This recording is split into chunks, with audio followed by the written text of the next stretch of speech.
Well, hey there, folks. Since this was a little bit off the cuff and a little bit delayed, I'll, as I always do, give a little bit of time for people to come into the live feed so that when we start, if you're coming in a live feed, you have at least a shot to get on from the very beginning. We're going to be talking about 10 steps to restore America today, and it's going to be an interesting one. It's going to be different than probably what most people would expect. I guess if you're familiar with the Survival Podcast and the work that we do, you won't be that surprised that it's going to be skills-based rather than political. But if you are new around here, you might be like, okay, he's going to talk about constitutional amendments and stuff. That's not going to happen. And we are going to get going on the heart of this today. I am not going to be taking questions during the broadcast. When I get kind of to my conclusion, at that point, I'll do some interaction with you guys and take some questions. I need to roll through this today and get this done for the podcast. I'm extremely delayed. And the reason I'm extremely delayed today is I've been fighting with StreamYard, but I've really been fighting with YouTube and other services and all. There's some kind of major internet outage today. Like sites are like jacked up all over the place. If you go to the site monitoring service, you see everything about 10 o'clock this morning just skyrocketed with problems. I don't know if it's another DDoS hit on Cloudflare, which has DNS outage is what Tom says. But so there's some kind of problem that gave me a delay. And I've now stalled long enough. Let's roll with this. I will be recording elsewhere because I don't trust StreamYard today. That there will be a recording when I'm done because of this DNS crap. And we'll do the best we can with it. And here we go. So with that, guys, I want to jump into today's subject. Again, we're talking about 10 steps or 10 things necessary to restore America. And as I said already, a lot of people would come at this and say, well, what we need is like a constitutional amendment for term limits, man, and all types of political solutions. We need to enforce our borders or whatever. And I'm not really here to say good or bad with anything like that today. But I am here to tell you that, in my opinion, we are not, and I mean we are absolutely not in any place right now that we can truly fix the core root of our problems by electing people. That's my fundamental belief. And then many of you that listen to me know I am an agorist, a voluntarist, an anarchist. You call it what you want, whatever you're most comfortable with. But I'm going to do something today. And it's something I ask you guys to do for me all the time. And if you guys can do it for me, then I need to be able to do it for you. And that is, I'm going to take my anarcho beliefs. I'm going to put them right over there on my bookshelf next to one of my fish bowls. And they're going to be there when I'm done, and I will bring them back over, and I will accept that maybe there is some political solutions today. That maybe you guys getting people elected or whatever, maybe that'll help. Maybe I don't believe it, but I'll allow for it, right? I won't beat you over the head with an anarchy hammer today and say, it's only my way or anything like that. What I'm going to say is, if you are going to have political solutions, the types of things I'm going to talk about today, these are 10 things that I personally believe can restore this country to be the great country that I grew up in. I mean, I'm old. Let's see all the gray, right? I'm old, but I'm not that old. I grew up in mostly in the 80s. That was the time that I was a kid. I was a kid in the 80s, Gen Xer. Spent most of my time with my friends out in the woods, on our bikes, like living totally free as a kid. But it's not that long ago. You're talking 40 years. You're talking 40 years. You're not talking like, I was back in 1928. Like, it's not like that, right? I mean, and many of you listening to me, you grew up in the 80s. And many of you, a lot more of you probably grew up in the 80s, grew up in the 90s when we hadn't completely lost our minds yet. And I would love to kind of swap places and go back to the way the country was, let's say in 1995. I'm glad we have all the new technology and all those things. I couldn't do what I do without it. I'm not talking about going back in time from a standpoint of platforms and technology and what have you. I'm just talking about the way the average person thought, the way the average person behaved. What it was like when you hired somebody into a job, how they behaved when you gave them a job, how they looked at it as an opportunity, like all of that. And I'm not saying it was perfect. It certainly wasn't. But man, I think most of us would agree it was better. And I think that we do need to look at the political side of this before we step into this today with an understanding of how insidious it can be. One of the things I'm seeing coming around again is that we need a convention of the states and have these constitutional amendments. Okay, great. My problem with them is not that they wouldn't actually improve things. There's 3 constitutional amendments being proposed that I think would be a vast improvement. Even me as an anarchist, I'm not a denier of reality, right? I've always been open to reality. And so things like term limits, I think would be beneficial as a whole. I think there's broad support for them. I think returning to a point where state legislatures appointed senators versus being directly elected, I think that would help. And I don't even remember off the top of my head what the third one is that they want to do right now. But I'm going to tell you right now, if we don't do the types of things I'm going to talk about today, it won't matter. It won't matter. Right now, your Congress and your president and your courts circumvent the Constitution on a daily basis. And they do it for one major reason. We allow them to. And we don't allow them to because they just have that much power. We allow them to because of who we are and because we live in freaking fantasy land. Okay? So what'll happen, and this is why I say this is insidious, somebody will get this idea.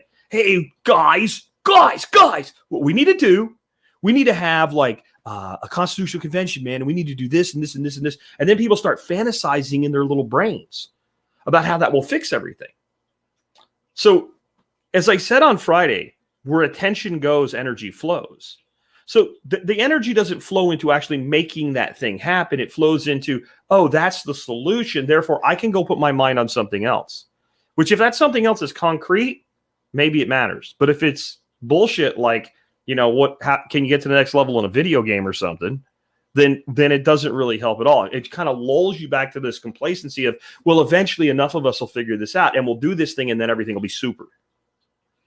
It really, absolutely really makes me feel like I am watching grown-ass adults. We're coming up on Halloween. I love the holidays, right? I say the holidays not because I'm anti-Christmas. I love Christmas is my favorite holiday of the year. I say the holidays because to me, it's a season. It begins with Thanksgiving and feasting with your friends and family. It carries through in that interim to Christmas and put the lights up and everything, and then you have New Year's, and then you kind of come back to work. And I kind of coast through the end of my years. I'll do it again this year. I'm not going to promise that I won't. I do it every year. I shut my business down somewhere the week of Christmas, long before if it lands on a Saturday, and I stay shut down until about January 2nd or 3rd. And I spend all my time with my family. So when I say the holidays, I mean that. It's kind of like your step cousin. Like Halloween is like the step cousin holiday that fits in this time frame, right? So Halloween's coming. And I kind of feel like these people that believe we're just going to have all these things fixed if we just put, 50 Ted Cruzes in the Senate or something, is they're like grown-ass adults sitting in a pumpkin patch with Linus and it wasn't Lucy, the Sally, I guess, whoever, Charlie Brown's sisters, waiting for the great pumpkin, right? And they're going to wait for the great pumpkin to come. And I think that's why the political nature of this is so insidious, because it leads to this complacency that, well, since all the solutions are there, then I have work to do to get people elected and to vote like once every 2 or 4 years, rather than the work you should be doing on yourself every day. And that's what we're going to focus on today. And if we don't focus on that, we have no hope. And I think there's a lot of people out there that feel like it's already too late, right? It's already too late. It's screwed. We're just done. This country is screwed. We don't have to stay that way. And I don't want to make light, if we just do these 10 things, everything will be perfect. We have to do these things by the tens of millions of people, not just the people listening to me today, not just the people that will hear this podcast today, by the tens of millions. We need everybody taking this seriously. And that's why I pulled the politics out of it. Now, I think some people will make some of these political, but they're actually not. They're all concrete things you can do that you are better off if you do them than if you don't. And when they involve your children are better off if you do them than if you don't. And I think this is a generational level problem. We have had each generation, starting with the World War II generation, going into the boomers, going into the tweeners, which is between the X and the boomers. Some people call them boomer 2.0 or boomer second level or something. And then you got Xers like me, the latchkey kids that raised ourselves. And then you got the millennials. And now we got Gen Z coming up. And each of those generations has progressively had something more stripped from a level of self-sufficiency, self-reliance, and knowledge. And so it's going to take at least a generation for each of our generations to get back what we lost. And for some, you're kind of on the way out. Like I hate to put it that way, but one day it'll be me. In another 30 years, I'll be 80. I don't know. Maybe I'll make 100. I don't know. But there is a point where kind of you're set in your ways and you can't change anymore. And so if you're not there yet, good. Grab onto it and do something with it now and teach the next generation. And each generation, like our eldest, need to be working with like the next 2 generations down, helping them restore what was stripped off additionally. And this country was built on the idea, I want my children to have more than I do. And those words now are completely empty rhetoric. We say it, we even mean it, but our actions are not consistent with our words, which makes our words empty rhetoric. It doesn't matter when you say something that you mean it.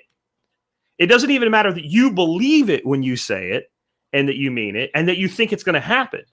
It doesn't matter. If you are like, I'm going to lose weight over the next 4 months, right? And you really believe it when you say it, and you say it with conviction, right? You stand in front of the mirror every day. I am getting healthy. I am getting lighter in body. I am getting toned.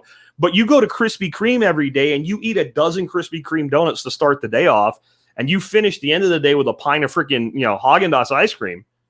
You're not going to lose weight, because even though you believe it, even though you mean well, your actions don't match your words.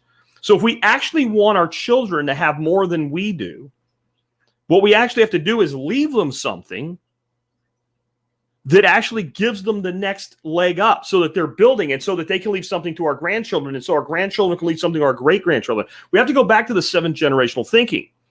What I want my children to have more than me means is I want them to have a better college degree. I want them to be, a higher level. Like if I was a doctor, I want them to be a neurosurgeon. If I was a bricklayer, I want them to be a construction manager, or whatever you fill the blanket with. That's what we mean.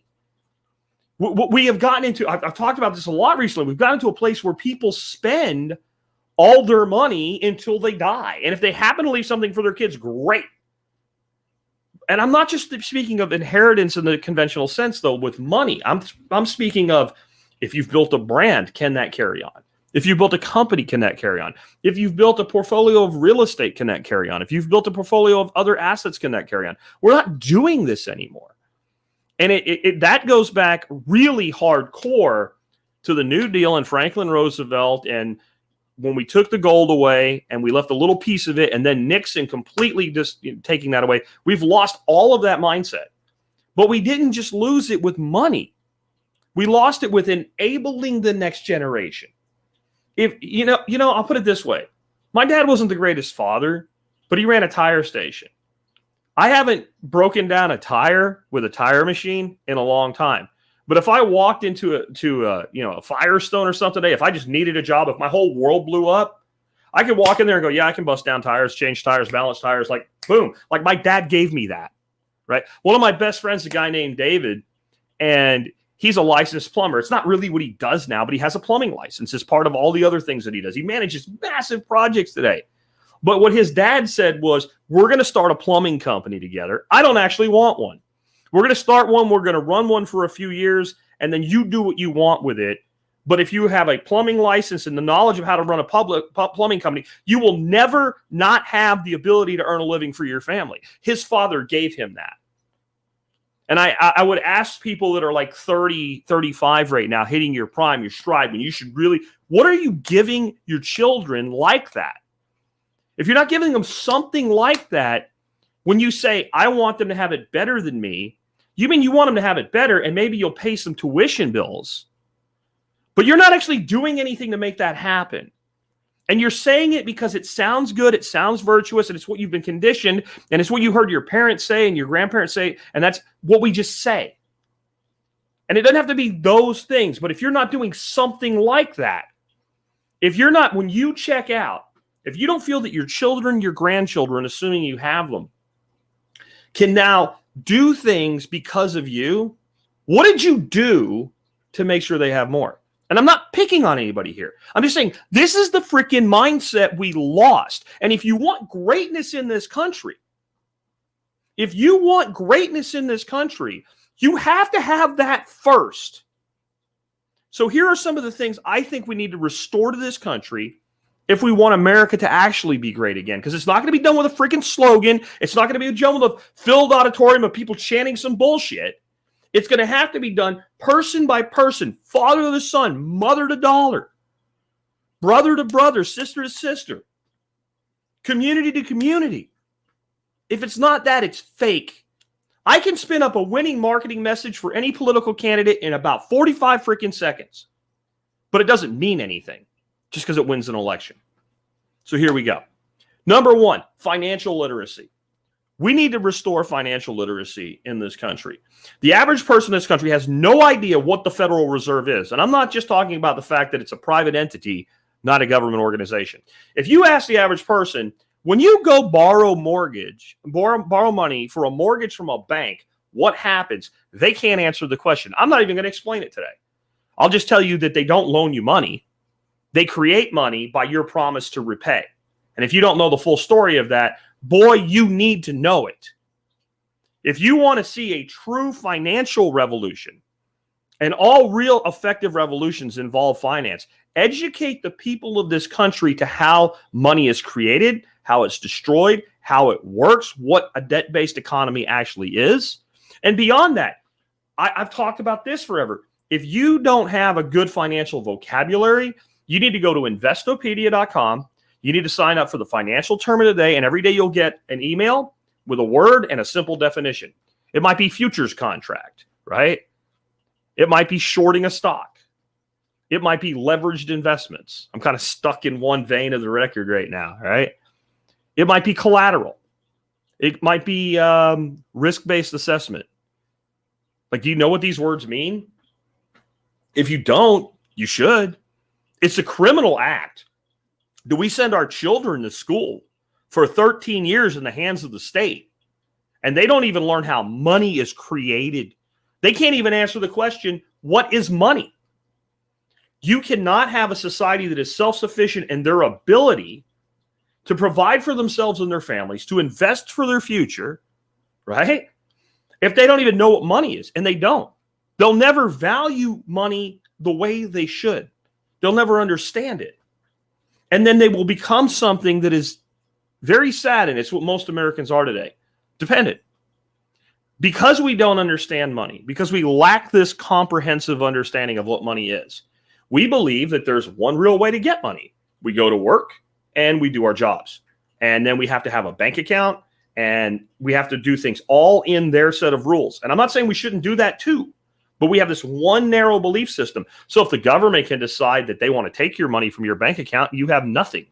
And if you live in, even if that never happens, if you live in fear of it, you can't be bold. You can't be decisive.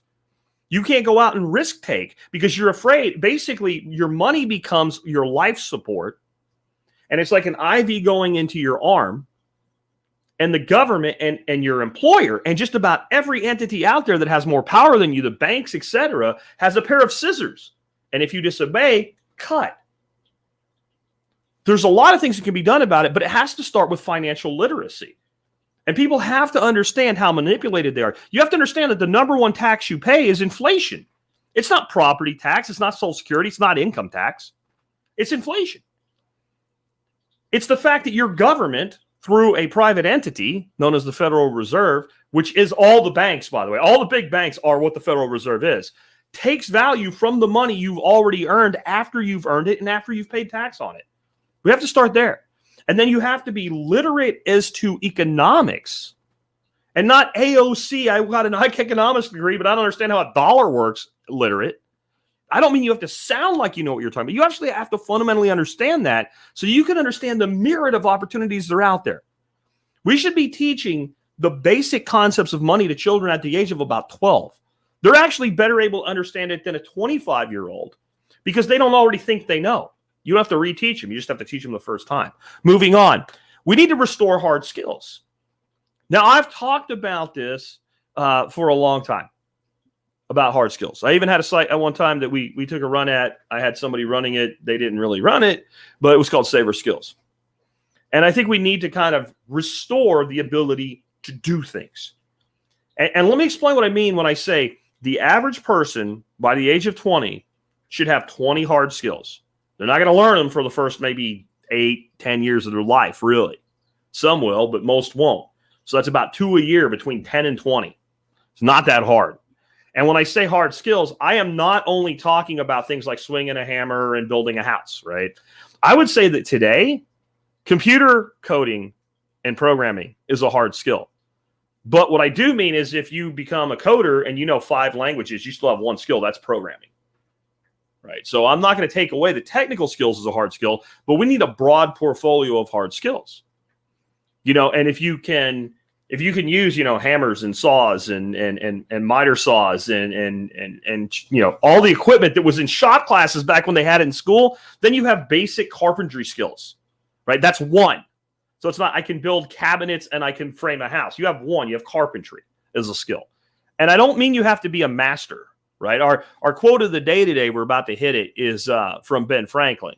But a different quote of his was a jack of all trades and a master of none. I'm much more bigger on being a jack of all trades and a master of some. So eventually you should develop mastery in a few things, but you should have this broad ability to do things. That makes you number one. Remember when I talked about how they can cut you off and it's like scissors cutting an IV going into your body that's keeping you alive. And most people, if that IV is cut within 2 weeks, they're financially dead. If you have a broad array of skill sets, if you can, let's say, run heavy equipment, frame a house, and do basic plumbing work, like those 3 skills, I have a hard time understanding how you stay out of work for any real length of time. Now add another 17 to that. And that's what we need to do. If we restore those hard skills, we stop living in freaking fear. Everything they do to control you is fear-based.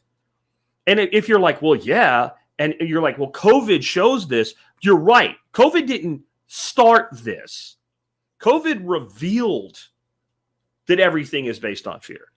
It became anybody that didn't run away and hide from a virus with a 99.97% survival rate. Once they watched it all play out, went, oh my God, it's nothing but fear, fear, fear, fear, fear. What you should be able to do now is look back at the last 25 years and watch how that eroded using the same exact formula. Fear is control. If you can make somebody afraid and you can claim to give them 1% more safety than they had without you, you can literally control them like a freaking robot with a remote control. And that's what's being done to people today.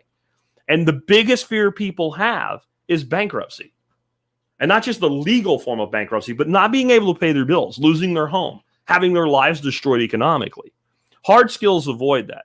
And they lead to a lot of other things as well. Next up, we need to restore local food systems. Now, anybody that's followed me for any length of time knows I am huge on this. And I am talking about being able to, grow a garden or grow your own livestock or whatever. But I'm really actually talking more about we need to be forming coalitions of the willing to be able to prop up local producers, livestock, vegetables, etc., all of it.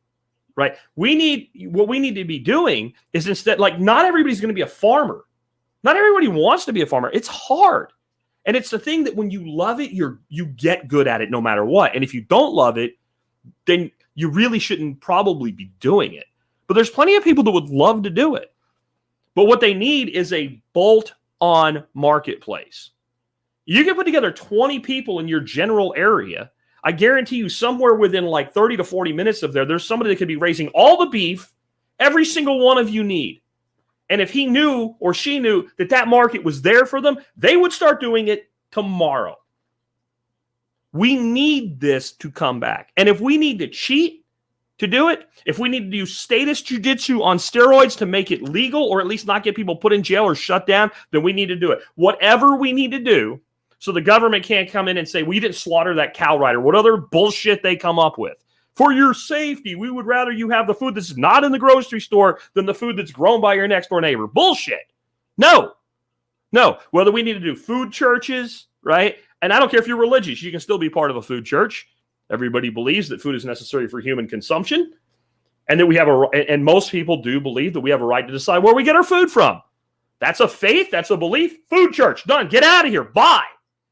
We need to put in local slaughter facilities, even if they're really expensive to do it, or we'll be left alone, but make them accessible to multiple producers and multiple help. Then we need to do that. I did a show about a year ago about two guys that did that down near Austin. It costs them like 70 grand. But what is 70 grand if you parcel that out among 100 producers that each have 40 or 50 customers? If we can't restore the local food supply system, we're in real trouble in the future, guys. Because the food they want you eating is designed to make you sick, pathetic, tired, and compliant. If you think you should be eating patties made with soybeans and beet juice instead of meat, it may already be too late for you.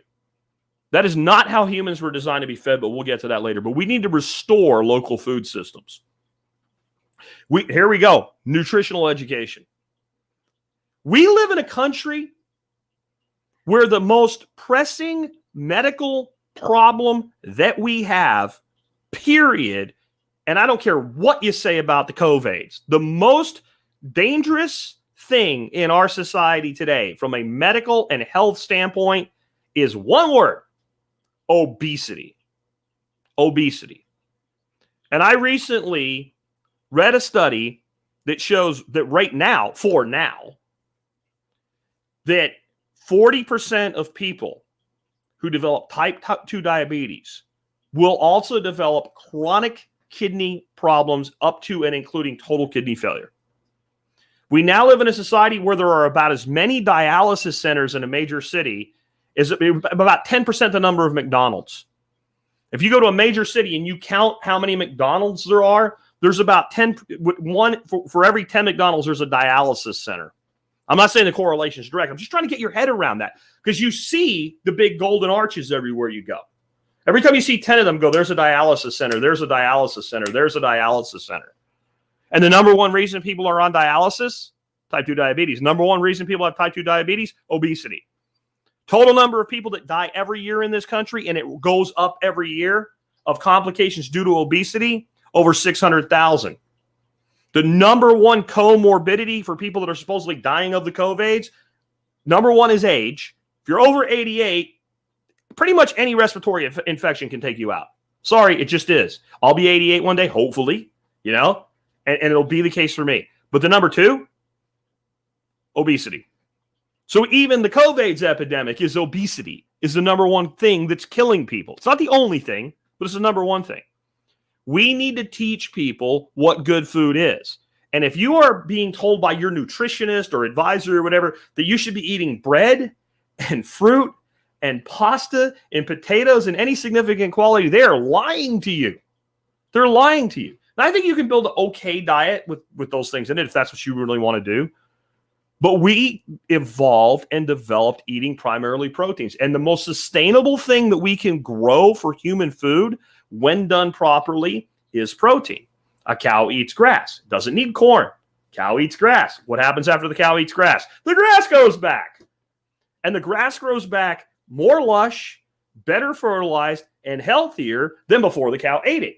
And every year that you rotate grazers through a grass-based system, the grass gets healthier and more nutritious, so the cattle that produce the beef become healthier and more nutritious beef. This was done so effectively by one of the most famous farmers in the world, Joel Salatin, that after like 20 years of rotating cattle through one of his farms, they literally had to go raise the fence posts because they built so much topsoil. They built so much topsoil that the fence was too low. Now, you really got to think about that. We're being told sustainable is plowing fields, dust up in the air. The exact thing that caused the Dust Bowl. That's our sustainable solution. You know what sustainable means? Barely surviving. That's what sustainable means. Barely hanging on. Regenerative solutions are animal-based systems. We can build these. We can build them in spades. And if we don't teach people that that's where their primary nutrients should come from, all you're going to get are more dialysis clinics, more dead people, more fat people, and more expensive healthcare. I'm tired of hearing about health insurance as though health insurance is health care. They are not the same thing. And if you believe they are, I recommend getting a filter for your tap water to get the fluoride out, because you've become too susceptible to suggestions. You really have. I'm telling you right now, that does not work. It doesn't work. All right. Next up, we need number 5, self-defense training. I am not talking just about people having concealed carry permits, if that's effective, getting trained on how to use a gun and carrying constitutionally if you can in your state. Like, woohoo, we finally can in Texas. It only took us like 25 years longer than Virginia and Washington, for God's sakes. No, I'm talking about overall self-defense. I'm not talking about everybody becoming a black belt, right? If everybody's super, nobody's super. I'm talking about basic understanding of how do you protect yourself. Because the first step in protecting yourself isn't being able to knock somebody out or shoot somebody. It's do not put yourself into a situation when you don't have to that can get you killed. That's step one. Don't go to stupid places and do stupid things with stupid people. Understand how a door lock works. Lock the door when you're home, right? Think about how you park your vehicle. Look at where you're going when you park a vehicle and exit a vehicle to go into a store. Don't be stupid. Don't put, like, that's step one. Understanding that basic that basic awareness, the situational awareness mindset. And then, yes, you should learn about things like how to use weapons for defense, how to use physicality for defense. We should learn that there's places you just don't go alone. You don't go to stupid places with stupid people. But when you have to go to some place you really would prefer not to have to go, don't go alone. Take smart people with you. Take people who can defend themselves with you. And you know why we have to do this? Because they're not going to defend you. They're not going to defend you. We have prosecutors all over the damn country now not prosecuting theft, assault, shoplifting, breaking and entering. The head prosecutor in Massachusetts that's now being appointed to a cabinet position or something like that has a list of crimes that she said she wouldn't prosecute. One is breaking and entering. So they're not going to do it. But the other side of it is you still believe that they will. Call 911. Yeah, they'll come give you a report for your insurance company a couple hours later. That's what you'll get most of the time. I'm not even beating up on cops. I'm saying the system is freaking broken. What good does it do even if somebody breaks in your house, smashes a bunch of shit, takes a bunch of shit, cops come find him, arrest him, take him to jail. Next day he's out with no bail, and a prosecutor says, I'm not going to. It doesn't do any good. We have to be able to defend our homes, defend our persons, defend our properties, not just because they won't do it for us, so that we don't live in fear. Because again, every single thing that they do to control you is based on leveraging your fear. It's amazing what you can do if you get somebody's finger in just the right hold, where they can tell if I push just a little bit harder, it's going to break, how compliant they become. Now, the reality is they might even comply with something they'd be better off having a broken finger than complying with, because of the fear of what's going to happen if I just wrench just a little bit more. When you have fear that the whole world will fall apart without them, then you believe that we need them. And then you do whatever they tell you to do. That shit has to stop. And it comes down first and foremost with being able to defend yourself, your family, and your property effectively. It takes a lot of fear away. And those of you who have gone through training and learned how to do it, properly equipped yourself, you know exactly what I'm saying. You know exactly how much better you feel. And I've had plenty of armed citizen stories sent to me over the years from audience members. Fortunately, no one's had to shoot anybody yet. But the fact that they were armed is why they didn't get harmed, right? Because when it became evident that they were armed, the threat decided, I don't think we want to do this today. I don't want an extra asshole. I think I'll leave this guy alone. So we need that type of training and mindset. And we need to be teaching our kids all this stuff, by the way. Next up, preparedness of every family. I'm going to say, if you can't take the keys to your cars, throw them into a drawer in your house, put a time lock on it for 30 days, not leave your house, and not be completely starving to death and miserable 30 days later when the drawer opens and you can leave the house again, you're not being responsible. I don't mean to pick on anybody or anything like that. And a lot of people are new to my show and new to me, and maybe you haven't had somebody mentoring you in this stuff yet. You just kind of figured out, like, we need to do this. Maybe the pandemic was the wake up for you. I don't know what was. So I don't really put people down, but it's still irresponsible. Now, you could be irresponsible and believe you're responsible. You understand that? Because you were taught a certain way. So what were you taught? Go to school, get good grades, take out student loans, go to college, get a good job with a good income, get a mortgage, get a house, pay your bills, go grocery shopping twice a week, right? So if you did that, It's not that you're a bad person. It's just you believe what you were taught. If we had a country where the average family had 30 days of self-sufficiency, just 30 days, 90% of the shit that goes sideways, and when you see people on TV fishing food out of a garbage can, etc., wouldn't happen. And we teach people what? You buy a new car, what do you need? Insurance. You buy a house, what do you need? Insurance. Right? Right? So your shelter and your transportation are worthy of insurance. We even teach people like disability insurance. And if you can't work, you should have insurance if you can afford it, right? But God knows they keep telling us we need health insurance instead of healthcare affordability. That's crazy talk, but insurance for your health. Insurance. Like the one thing you absolutely need every day of your life is good quality food. Zero food insurance is taught in this country in our education system by our government, period. If you have more than 3 days stored up for your emergency preparations, that's what it says on FEMA websites, 3 days. If you have 30 days, you're a hoarder. It's insane. You should have a basic plan with your family. How do we evacuate if we have to evacuate? What do we do if, your daughter that's old enough to drive, 17-year-old, going to high school, there's an evacuation order given and she's at school. Does she come home? Probably not. Right? Wouldn't it be better for her to just go to a rally point you've already prearranged? That's insurance. That if some sort of natural or man-made disaster hits, that your family can get back together. No, screw that. Bullshit. We don't need that. That's crazy talk. No, we need that level of preparedness to be taught as a virtue in this country. You know what country's never getting invaded? Never getting invaded is Switzerland, because they do this. You go break in a house in Switzerland, there's a guy in there, a man or a woman of military service age, you're going to get shot. You drop bombs on them, they all have shelters. They have food supplies set aside. Like every new house has a shelter with it. I don't know if we need to go that far, but we could learn something from the Swiss, but no, that's all crazy talk. Live for today, get a MasterCard, get a student loan, it'll be fine. We have to start teaching this concept that we should be able to care for ourselves if we need to with zero systems of support, at least for 30 days. I think 60s and 90 are better numbers. The beauty is you teach 30-day preparedness. Person gets there. How do you get to 60? You guys have heard it before, some of you. Whatever you did, do it again. Okay. Do it one more time, and you got 90 days of preparedness. If 90 days of preparedness can't get you through just about anything that happens in this world, you're weak on all the other things we're talking about today. So work on those too. Next up, we need, I know I sound like a broken record with this one. We need, every one of us that can, to take control of the education of our children.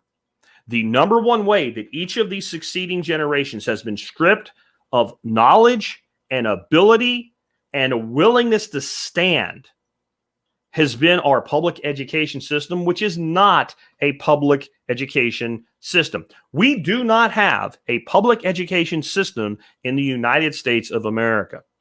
If you go to Albertson's grocery store, they are a public grocery store. They are open to the public.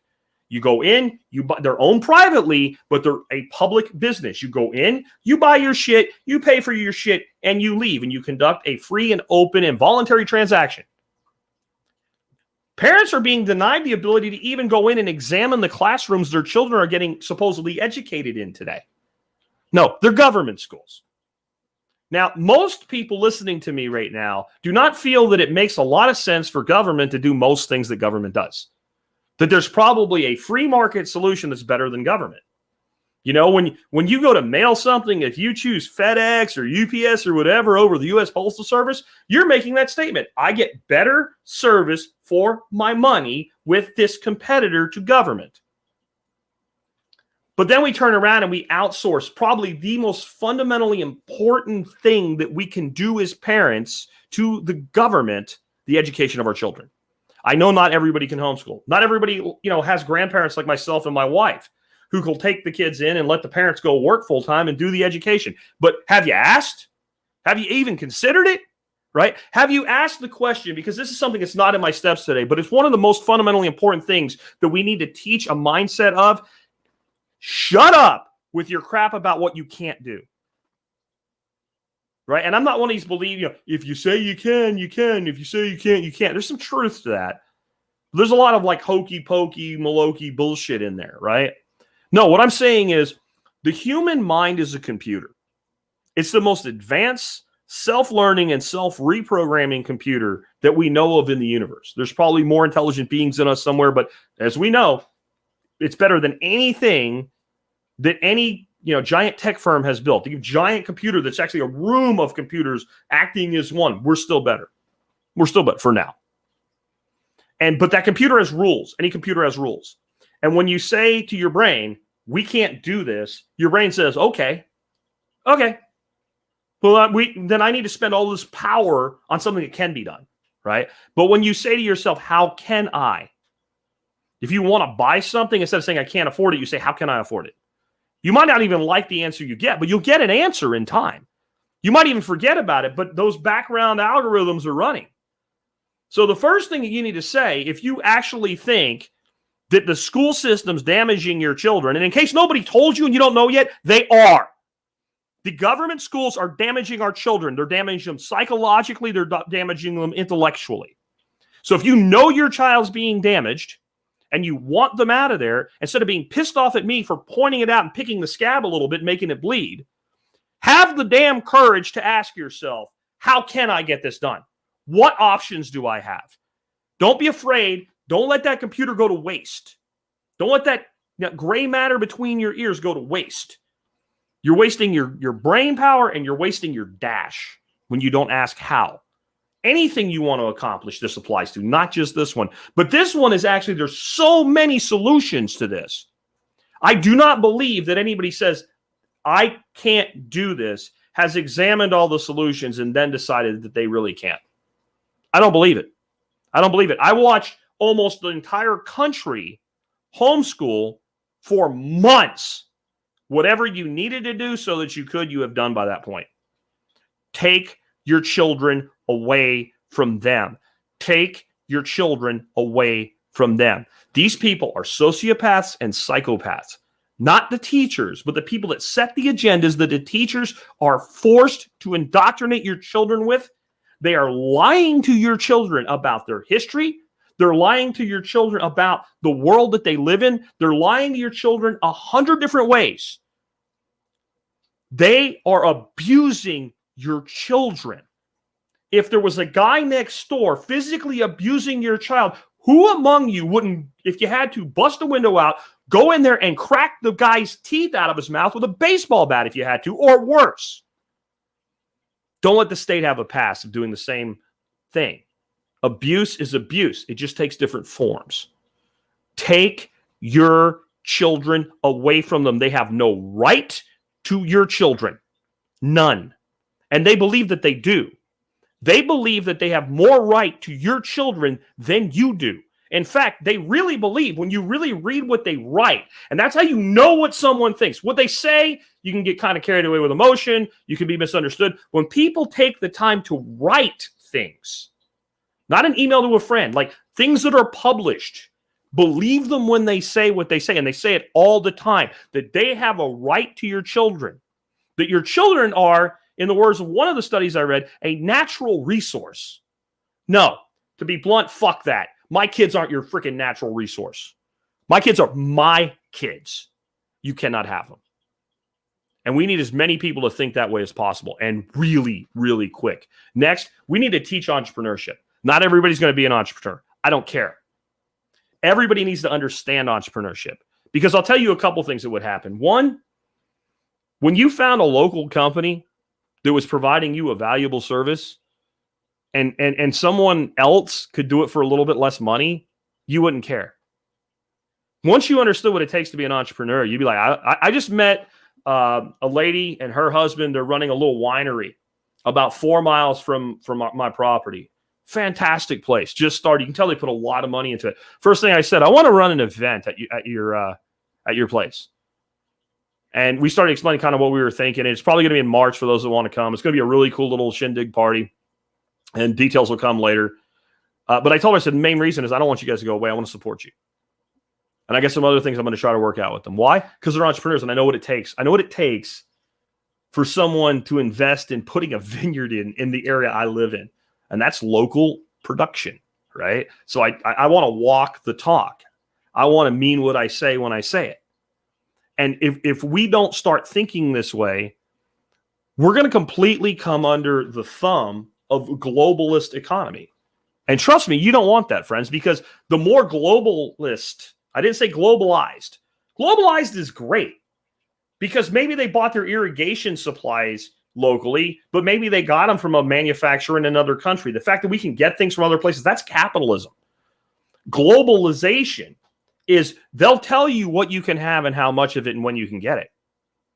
And you're starting to see a lot of that with the squeezes going on right now. Don't think they couldn't fix this problem if they wanted to. They're not going to fix it. So we need entrepreneurship. Entrepreneurship also takes away the fear. Even if I do choose to take a job, if I know I can be in business, that's one less thing to fear. That's one less time I fear them cutting that IV cord of money that goes into my veins. Entrepreneurship is what made America great. It really is. There was a time when 90% of the people in this country were entrepreneurs on some level. It wasn't even that long ago. Because I'll tell you what, there was a time when like 70% or more of this country was in agriculture. And there's no such thing as a farmer that's not an entrepreneur. All farmers are entrepreneurs. You have to be. And all farmers tend to do things like, okay, I have my farm, I have my main crop of production, but they have tons of little enterprises. Don't think when Joel Salatin calls it a fiefdom that like it's really anything new. It's always been this constant stacking. I have this resource. How can I make more out of it? From shop owners to manufacturers to consultants to whatever. We need to truly teach entrepreneurship in this country. And again, this is another thing. It's a sin. We send a kid to school for 13 years. They don't learn a single concept about true entrepreneurship in the school system, that we have our money robbed from us and our children taken from us. And the kid doesn't even know, right? There's only one way. I mean, it's conditioning and training and programming. Go to school, get good grades, take student loans, and go to college, right? Like that is the only path taught. There's no indication to a child growing up that there's another option. I had one of my farmhands here. I always hired young kids, kids like, sophomores, juniors, seniors in high school, because I thought it would be beneficial to them. And I remember I was sitting down talking to this kid, and I'm like, do you like welding? He's like, I don't know, maybe. I'm like, there's a welding shop at the end of the road. They'd probably hire you and let you learn a little bit about it if you would work for like minimum wage. So you're just working to learn and get some experience with it. And mostly you'd probably be, hauling boxes around or whatever, but they probably would. He's like, yeah, well, but that's minimum wage. I'm like, you know what? Certified welders right now are making like $85,000 with 1 to 2 years of experience if they're good at it. And he couldn't believe it. And he came back after he went and did some research. He's like, holy crap, you're right. There's guys, doing welding in the oil fields right now. They're making like $150,000, $200,000. I'm like, just so you know, they're killing themselves for it. But yes, it's possible. Is that entrepreneurship? Many welders are entrepreneurs, aren't they? A lot of paths to entrepreneurship through welding. Is welding the answer? No. It's just an example of like, no one is teaching these children this stuff. These young adults this stuff. If you believe there's one path, then everything is that one path and nothing else makes any sense. We need to start changing this, and entrepreneurship is a huge part of it. Learn to run a business, even if it doesn't succeed long-term. Learn to calculate profit and loss. Learn to manage inventory. Learn how to market. Learn how to, like all those things, if you come to me as an employer, make you a more valuable employee. I know that you're going to have a more concern than the average person off the street about my bottom line. You're going to actually understand if I can't make money, you're going to lose your job. Most people you hire, they don't get that. They just think companies have money. Trust me, I've hired plenty of them. And it becomes really obvious with the work ethic and the attitude who thinks that way and who doesn't. The person with the entrepreneurial mindset, even if they don't become a full-fledged entrepreneur, they make better employees and they make better citizens, and they end up being better people in their communities because maybe they find a job they love. Maybe they're never going to really be an entrepreneur, but they're the ones that are like, well, okay, I can help out with the church group, or I can help out with community gardens or whatever it is. And they take that entrepreneurial freaking mindset and they apply it to things that are like philanthropic. They're not necessarily donating money, but the organizing of actually getting things done. That takes entrepreneurial skills. That's why former soldiers and Marines, et cetera, are so good at it, because it's organizational, it's structural. And entrepreneurialism is that as well. Divisions of labor, understanding what do I outsource and what do I do myself? What makes sense to do that? How do I price my product? How do I find a customer? It's the same skill set. Entrepreneurship is what made this country the most amazing country in the world that the world has ever known. I won't apologize for saying that, even as an anarchist. There's never been a country as great as America, ever, period. Doesn't mean our government doesn't suck. In fact, our government is a big part of what drug us away from it. But it was the entrepreneur that made it that way. It was the person that came here, that sold whatever they had, that bled from their fingers, that arrived in a place like Ellis Island or something like that. Like my great-grandfather, who was a barber and made a start for his sons.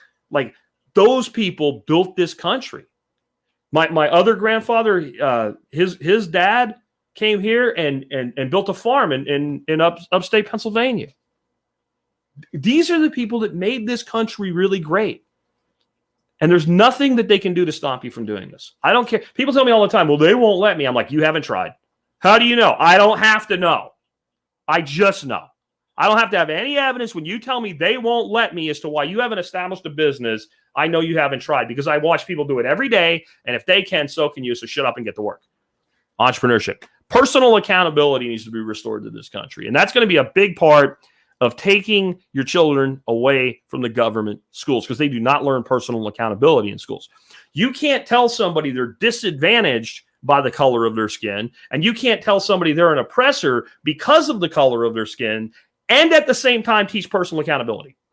You can't do it. If you group people into homogenous groups based on their dialect, their language, their skin color, their sex, their preferences, etc. If you group people into these groups and say, if you're in this group, then A, and if you're in this group, then B, that negates personal responsibility. Absolutely takes it away. Personal responsibility is how you build meritocracy. When people know that they are the number one thing responsible for their success or failure is them, then you get a meritocracy. And I'll tell you what, when you build a meritocracy, you're not going to have a socialist state. I don't care what they do. I don't care what laws they get passed. Like, it's not going to happen. In many ways, right now, a lot of these countries we think of socialists, like Russia, the former Soviet Union, etc., these people have more courage than we do. Because they grew up with grandparents who ran their own little businesses and fiefdoms and shit when Stalin was still around. And they're like, screw that. I'm going to feed my family whether they say I can or not. And we have become so complacent because we're so spoiled. But then we take the education system on top of it and we teach people you are bad because, or you are noble because, but you are incapable because. No. That's why the kids have to come out. But grown-ass adults, you have to become personally responsible. Whenever you talk about a failure in your life, if your first explanation for it is, well, I got screwed over. I had a partner that wronged me with. That might even be true. You still chose that person. You chose them. And I guarantee you there were times through the thing that you could have done something different to make it a little bit better, and you chose not to. We've all made those mistakes. It's not about not making them. It's about owning them. It's about saying, okay, that didn't work. If I'm going to try this again, I'm going to do it differently. Or I'm not going to do that again. But now I'm not going to sit there and use that as an excuse for inaction or where I'm at. I'm going to go do something else. If you can fog a mirror, your mission on this planet is not over. So fucking act like it. Get going. Get doing something and own everything you did, good and bad. Make apologies, but not excuses. One of my laws of life, you can make excuses or you can make money. You can't do both. You can't do both. You either go out and make shit happen and you build the life you want, or you go out and make excuses and you eat the crumbs that they hand you, whatever they may be. And even if somebody someday gifts you with a bunch of money, you'll piss it away, you'll ruin it because you don't have the financial literacy. You don't have hard skills. You don't know how to do things for yourself. You've never actually had money before, even if you made a lot of it, if it was always going through your hands. So it'll go through your hands too. You'll never build generational wealth with that mindset. Personal accountability, personal responsibility. And the last one, and I've alluded to it a few times here, we need to restore generational thinking. True generational thinking, not a cliche, not something said so many times by so many people that it's just, well, everybody says that. I want my children to have more than I did. Oh, horse shit. Really? What are they going to inherit from you? What skills do they have because of you? Like, are they going to have a home because of you by the time you're gone? Not because they got a job and paid their own mortgage. Like, is there some legacy that you're going to leave them? And it could be different for different people. For some people, it might be cryptocurrencies, which I haven't talked about much today, right? Like, I don't have to. If you become financially literate, I think that you're eventually going to realize that you probably need diversification into that. But somebody else, it might be a precious metal legacy. Pretty good thing to hand down. It's in a box, right? When you die, all your kids get a letter. Your box is in this place. Go get it.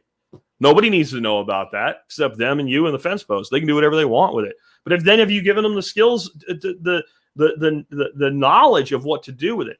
Have you taught them how to properly use debt instead of how to improperly use debt? By the way, 90% of people in this country use debt the wrong way, right? You should be learning, like, with your financial literacy, how to use debt to avoid paying taxes on money that's actually income. You can actually do that. I can't explain it today, but it can be done. I've talked about it before.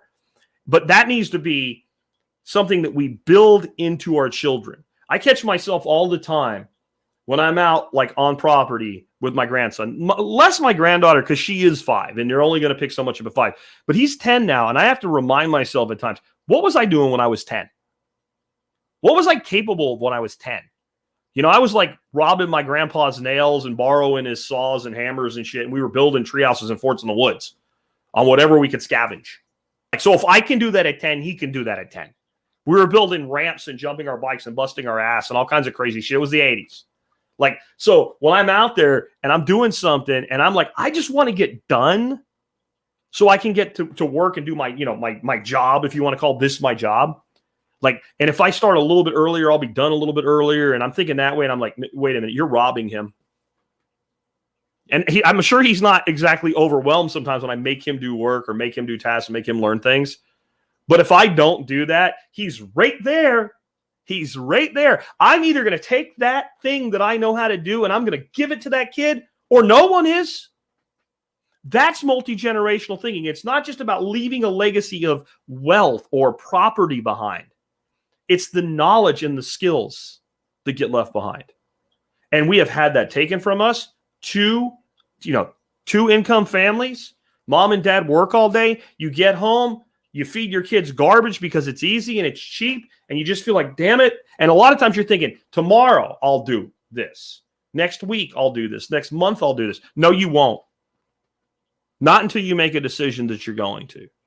And if you were thinking about your great-grandchildren, not even your grandchildren, and you know when you should start thinking about your great-grandchildren? When you're 20 and you're not even married yet. Because that's what your great-grandparents did. Your great-grandparents and your great-great-grandparents, most of whom you never even met or saw, even as a baby in your life, they thought about you.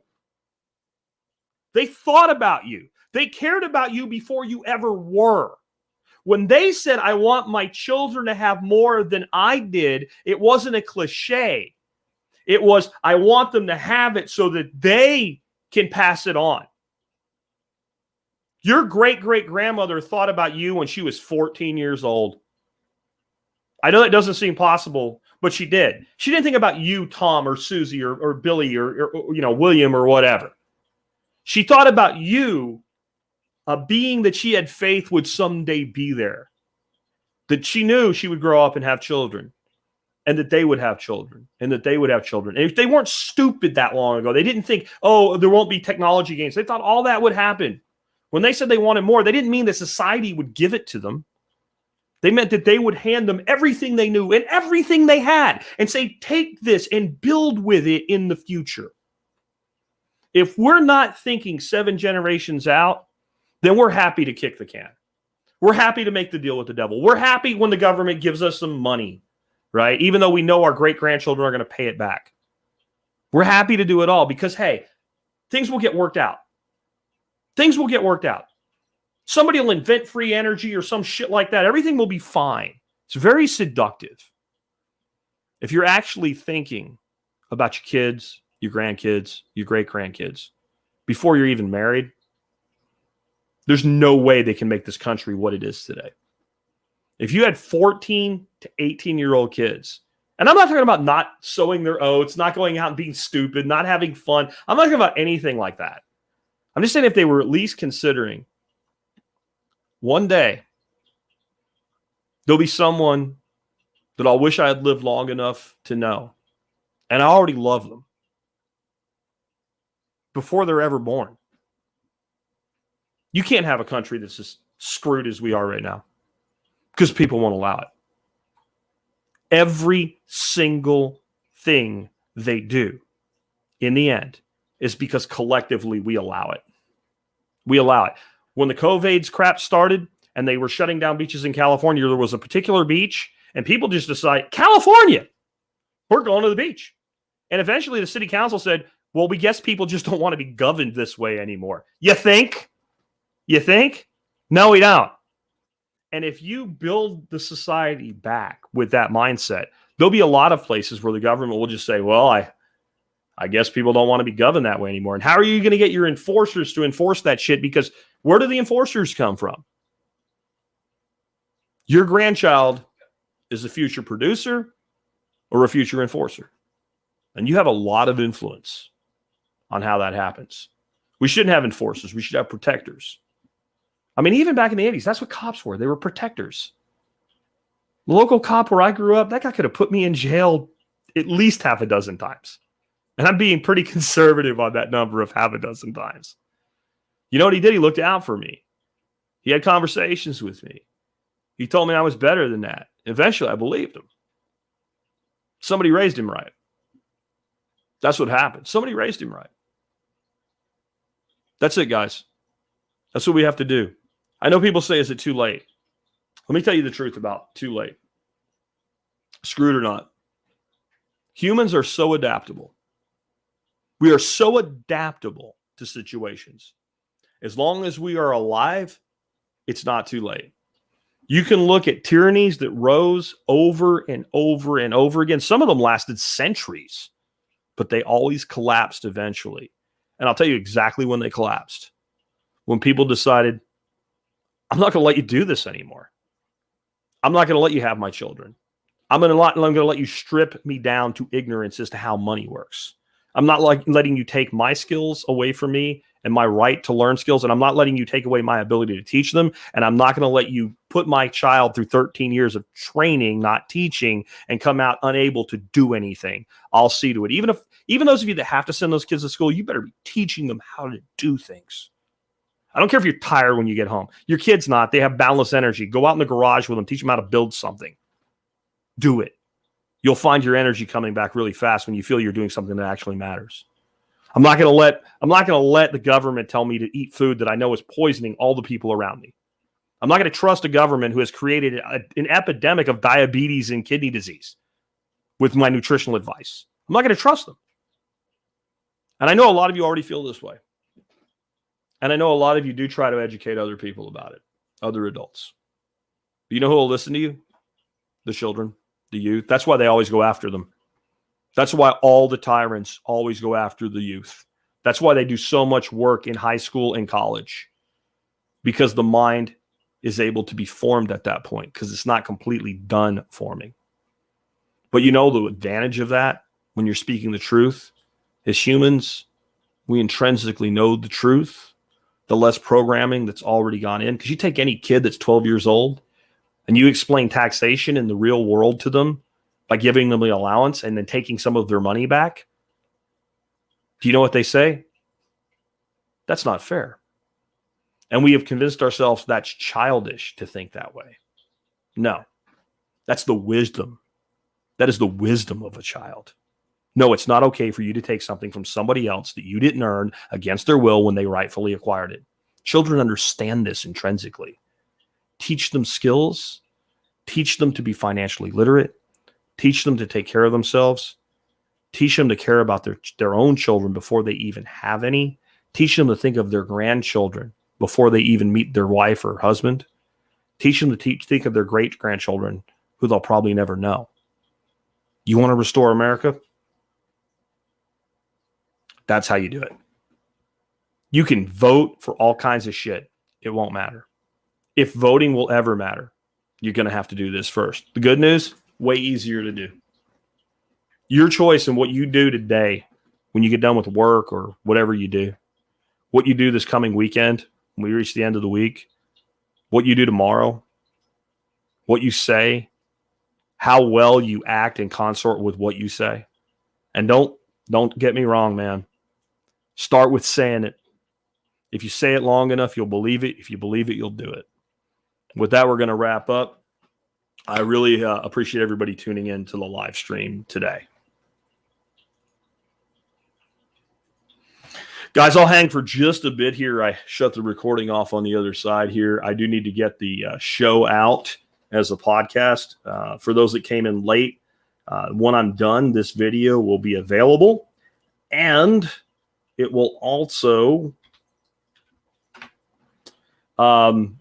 be available for replay, etc. And it will be over on Odyssey once it ports over. So if anybody's got anything for me before I leave, Mick says 100% stop yelling at your neighbor and start talking to your grandkids.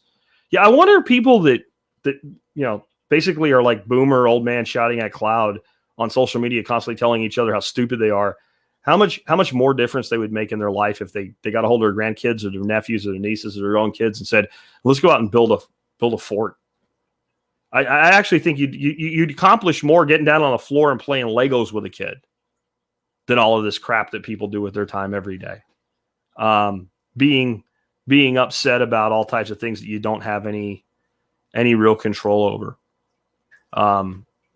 There's so much that we can do. There's so much that we can do. And we've been conditioned to think about the things that we can't do. Because if you want to control people, you make them feel defeated. KF says, best place to learn crypto for a complete beginner. I keep saying this over and over. I would get over to what Bitcoin did, understanding he's a maximalist. He's all about Bitcoin only. But he has a whole list of shows for beginners. In addition to those shows, I would look up Gradually Then Suddenly on his podcast, where he interviews a guest named Parker Lewis. I think it's a 3-part series. I would listen to all that first. I would get on YouTube here and go to Dash School, DASH School. They have a playlist there that's like an intro. The last 3 videos in it are total propaganda for Dash. You don't have to watch those. Watch the first 3. You'll understand how blockchains work. Listen to my show. Go to the survivalpodcast.com, type crypto in. I have a bunch of stuff for beginners. And just start with getting a fundamental understanding of it. But everybody wants to make crypto complicated right from the get-go for the beginner because you don't sound like an expert, okay? When you say, you know what, just dollar cost average Bitcoin, right? Because when people want to know all kinds of complicated strategies and they have like $500 worth of crypto, go out and focus on earning more money and sweeping more money into the asset, the number one asset that everybody should own, which is Bitcoin. Get to the left of that decimal point, and then you can worry about other things. Don't overthink it. And when you're trying something with your crypto, let's say you go buy $1,000 worth of crypto. Let's say you go and you buy $1,000 worth of Bitcoin. And you're like, okay, now I need to get this onto a hardware wallet or at least onto a software wallet, not on the exchange. Send yourself $50. Don't send it all the first time. Then don't be afraid. If you lose, hey, you know what? If you screw it up, you're like, that was $50 to learn not to do that. Do 25, whatever. Learn, be sure, and then, secure your stuff and just don't overthink this. There's all types of things we can do with crypto. I'll be presenting on it at the workshop, some pretty advanced strategies and things like that. But it's, I look at it this way. John Pugliano on our expert council, he talks about basic conservative investment in stock market, stocks, ETFs, and mutual funds and stuff. That's his wheelhouse. And it's what he knows well. It's what he does well. But he's like, until you save up like 30 grand, it doesn't really matter. Like your time would be better spent figuring out how to make more money so that if you can make a 20% return, you're making it on something. And it's kind of the same thing. Grandpa taught me how to shut up and listen to grandma. That's a good skill. Grandmas are smart. They got to be grandmas by being smart. They, I'll tell you what, sometimes I get a little bit on this meme myself, the okay boomer meme. Specifically, it's only really with crypto because it's such a denial of reality, especially with their their poster boy, Peter Schiff. But I think the whole okay boomer meme is stupid. Because what you're saying is this person who raised the people who are your parents, who then raised you, and who got through times that were economically a lot harder with a lot less opportunity, even though there was more greatness still in this country, I think, when your grandparents were kids. But it's not like it was just easy. It's probably a person that raised your parents in a single income family. And you're basically saying, take all your wisdom and stuff it, old man. That's another thing. I think maybe that's something I should have included like as a bonus. So you guys on the live feed get it, even if it doesn't go on the podcast. You want me to add 11? Respect for our elders. I spent a lot of this podcast, this broadcast, and I'm gonna end on this, guys, and get to work on the other stuff for the podcast today. But I spent a lot of this talking about how we should be thinking about our future generations. Maybe we also need to spend some time respecting our previous ones. I look at my father-in-law who passed away a couple of years ago, and the sacrifices his dad, his whole family made in World War II. They were in the Netherlands when they were invaded. They lived there. They're citizens of the Netherlands. And instead of just complying, they all went to work in the underground. They went to work in the underground. They aided the Allies. They helped get people that were being persecuted by the Nazis out of the country. They risked everything. When he was 14 years old, he was captured by the Nazis. He was being marched to a courthouse for a trial, which was basically guilty, and he was going to be taken out and shot. And it was a Nazi soldier, a German soldier, who told him, I'm going to pretend to get sick and you're going to run away and you're not going to look back. And he had to make a decision at 14. Do I trust this guy and take this risk? Because maybe he just likes to shoot kids and he can say I ran away. But if I don't, I know I'm dead. He had to make that decision at 14. So I think of like, if he was giving you his opinion on something and somebody would have said to him before he was gone, okay, boomer, how stupid we are. How stupid we are that we don't have that respect. And Giuseppe says, I'm sorry for your loss. It's been long enough. It's okay. He had severe dementia by the time he went. It was one of those things where like, you're sad to see anybody go, but it's probably time. There's a time we all go. And there's another thing we lost. And if that was 12, learning to stop fearing death. And I don't mean getting run over by a car. I mean, when I was a little kid, all the families that lived on my street, I would go visit them. When we were living in Pennsylvania, I'm talking like when I would go on summer vacation, I was still living in Florida and we'd go out to PA. And, I'm like 10, 11 years old. I would walk up and down the street and meet all these people.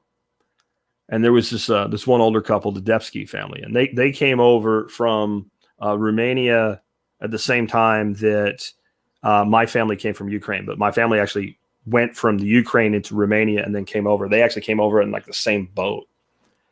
And I'd be sitting there talking to this old lady. She was great. She had raspberry bushes I could go pick and stuff. And she'd make me a cake and stuff like that, And she'd say, yeah, I'm going to be dead soon. I'm like 10 years old. This lady, I just know her as a family friend.